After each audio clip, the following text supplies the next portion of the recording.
Hi everyone. So we are on the last video of 5th chapter Organizing plus 2 syllabus book 1, and this synopsis video, when it finishes off, will do we, right? So we'll wait for the we, but before that I'll give you an introduction. I have used a creative approach in learning of this chapter. थोड़े से शेर हैं और थोड़ी सी शायरी है और थोड़ी सी English है और थोड़ी सी हिंदी है. सो ये इंग्लिश में शेर और शायरी है. So let's start with it. सबसे पहले ऑर्गेनाइजिंग की डेफिनेशन. ऑर्गेनाइजिंग है एक प्रोसेस. गैदर करो एक्टिविटी एंड रिसोर्सेज. प्लान की होगी तभी इम्प्लीमेंटेशन. जॉब्स की होगी जब clarification. This is your definition of organising. Alright, this is your definition. All words which are encircled are your major keywords. Next, process. 4 steps है, 4 steps. पहला step, ढूंढो काम और divide करो. डिपार्टमेंटलाइजेशन से मत डरो. जैसी ड्यूटीज मिले वैसी करो. रिपोर्टिंग रिलेशनशिप्स तो पूरी करो. Identify and divide the work, departmentalization, assigning duties, creating reporting relationships. As it is 4. So ढूंढो काम और divide करो. Departmentalization से मत डरो. जैसी duties मिले वैसी करो. Reporting relationships तो पूरी करो. Right? This is the process. Next we come to importance of organizing. I am not explaining anything to you out here. In case of explanation, please go back to the videos. सिर्फ यहाँ पर आज शेर व शायरी हो रही है और I expect from all of you that you learn it like this, and एक दूसरे से शेर व शायरी में ही बात करना तो ये quickly learn भी हो जाएगा. Next है importance. Again, underline words are the heading, right? Specialization का ज़माना है. Clarity in working दिखाना है. रिसोर्सेज को मैक्सिमम यूज़ कराना है. चेंज भी लाना है. Administrative effectiveness and personal development को मिलाना है. तभी एक्सपेंशन ने ऑर्गेनाइजेशन को चमकाना है, शाइन कराना है. Right? So this is the importance with respective headings. 7 points. Next we come to organisational structure. इसमें I have taken up definition, major concept, factor affecting organizational structure, that is your span of management, and next is उसकी need of organizational structure. तीनों चीज़ें साथ साथ आ गई हैं. कैसे? people, work and resources को मिक्स किया. ऑर्गेनाइजेशनल स्ट्रक्चर ने फ्रेमवर्क दिया. ऑर्गेनाइजेशनल स्ट्रक्चर का दूसरा नाम क्या है? फ्रेमवर्क. और इन तीनों को मिक्स करके ऑर्गेनाइजेशनल स्ट्रक्चर बनता है. सो पीपल, वर्क, रिसोर्सेज को मिक्स किया. ऑर्गेनाइजेशनल स्ट्रक्चर ने फ्रेमवर्क दिया. स्पैन ऑफ मैनेजमेंट को भी लिया. Span of management, number of subordinates a superior can handle, जिसने कोऑर्डिनेशन, कंट्रोल एंड कोऑपरेशन को अप्रूव किया. Coordination, control, cooperation. हम एक और चीज़ लिख लेते हैं यहाँ पर. हम लिख लेते हैं communication. So I am writing here communication. Alright, I am writing here communication. Okay, so और अच्छे से हो जाएगा. पीपल, वर्क एंड रिसोर्सेज को मिक्स किया. ऑर्गेनाइजेशन स्ट्रक्चर ने फ्रेमवर्क दिया. स्पैन ऑफ मैनेजमेंट को भी लिया, जिसने कोऑर्डिनेशन, कंट्रोल, कोऑपरेशन, कम्युनिकेशन को अप्रूव किया. So this is all in one. This is your definition. Okay, this is your importance या नीड फॉर ऑर्गेनाइजेशनल स्ट्रक्चर, और ये उसका एक अकेला इकलौता फैक्टर जिसके ऊपर आपको क्वेश्चन आता है. अब ऑर्गेनाइजेशनल स्ट्रक्चर की टाइप्स क्या है? तो 2 तरह के ऑर्गेनाइजेशनल स्ट्रक्चर हैं. ऑर्गेनाइजेशनल स्ट्रक्चर हैं 2, functional and divisional. Okay, so हम इसको कैसे करेंगे? There are 2 types of organisational structure, functional and divisional. So कैसे? ऑर्गेनाइजेशनल स्ट्रक्चर है 2, फंक्शनल एंड डिविजनल 2, TOO2. दोनों में ये TO2 वाला 2 है, ये TOO वाला 2 है. दोनों 2 हैं. Starting with functional structure. सबसे पहले डेफिनेशन. डेफिनेशन क्या कहती है? फंक्शंस पे है ये बेस्ड. फंक्शनल स्ट्रक्चर है, फंक्शंस पे है ये based. Reporting to coordinating head. थोड़ी सी राइमिंग में फ़र्क है तो कोई बात नहीं ना। फंक्शंस पे है ये based, reporting to coordinating head, ऐसे कर देते हैं।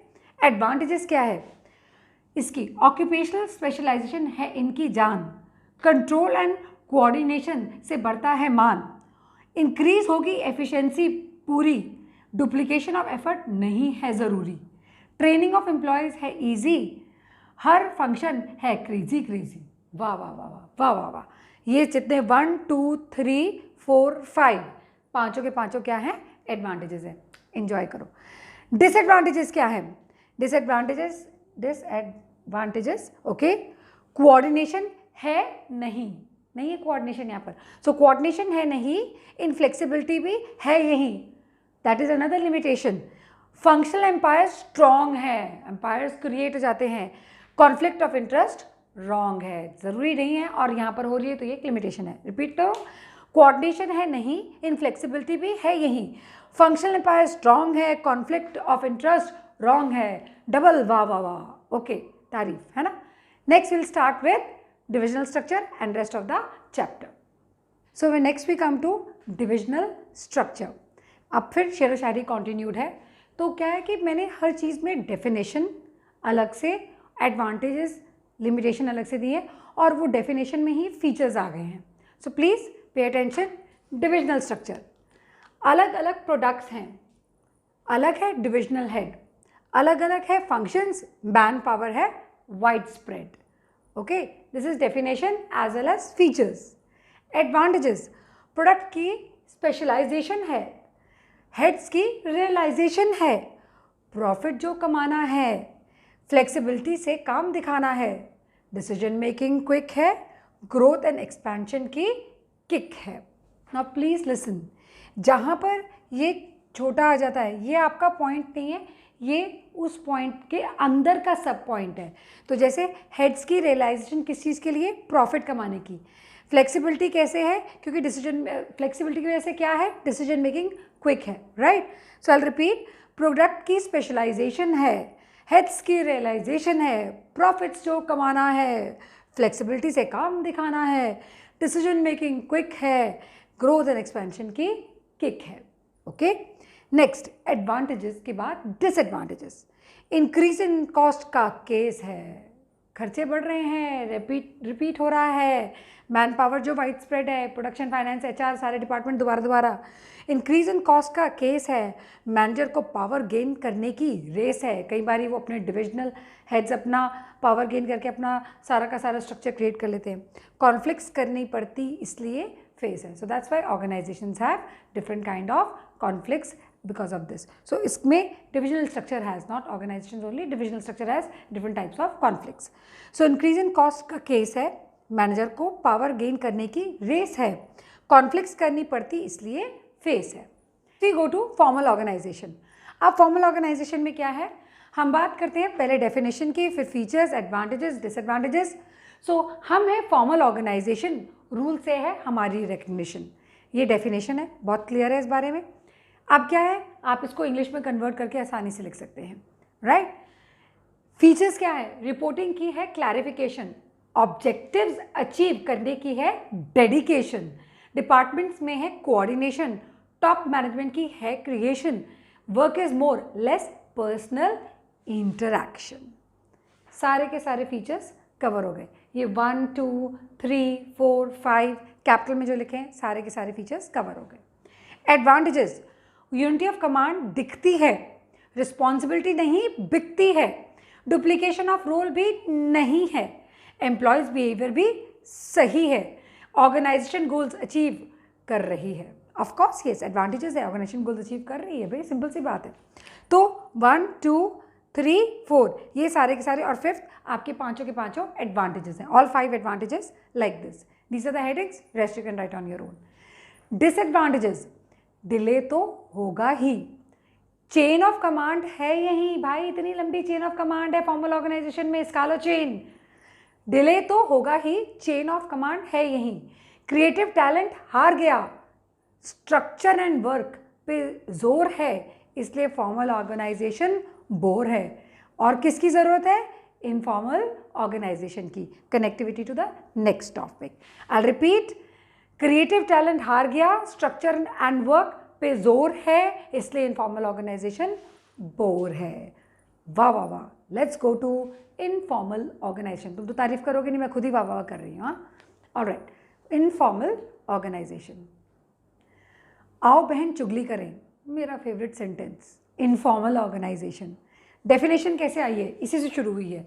आओ बहन चुगली करें, सोशल कल्चर नीड को फुलफिल करें। वाह वाह वाह। फीचर्स क्या है?